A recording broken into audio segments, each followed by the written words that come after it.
É. Reciclo.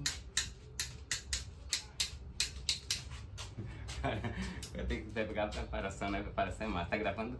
Então, bora lá. Então, pessoal, esse aqui é um novo espetáculo que nós estamos fazendo e dentro disso mostrar a importância da reciclagem. É isso mesmo?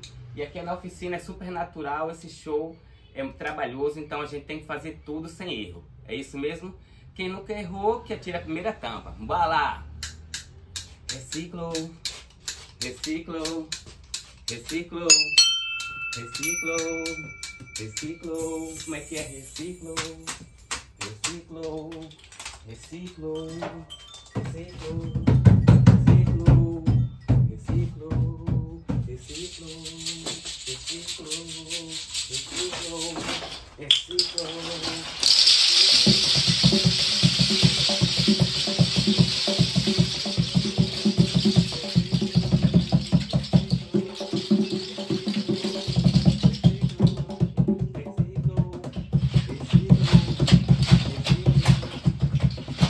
Não jogue tampa no rio, não jogue no mar. A tampa que você recicla é aqui que vai pegar.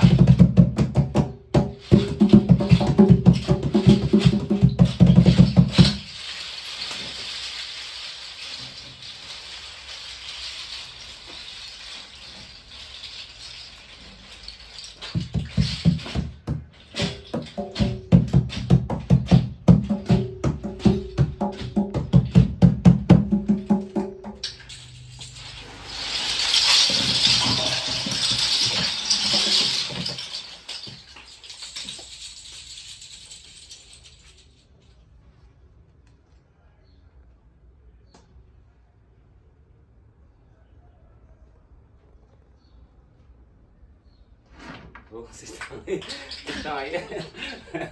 Muito massa, muito massa. Então, muito obrigado aí, tamo junto aí. O próximo será melhor, que a gente vai fazer uma estrutura já lá no palco e todo mundo colado comigo, viu? Quem gostou agora, deixa seu like aí, né? Claro, cara. E quem não é inscrito, se inscreve no canal. Tamo junto e misturado. Acompanha os outros vídeos e a gente vai estar sempre lançando e conversando e compartilhando com quem gosta da arte. Valeu? Zé das Congas, a arte e a cultura, preservação do meio ambiente, o rio e o mar que está em sua frente.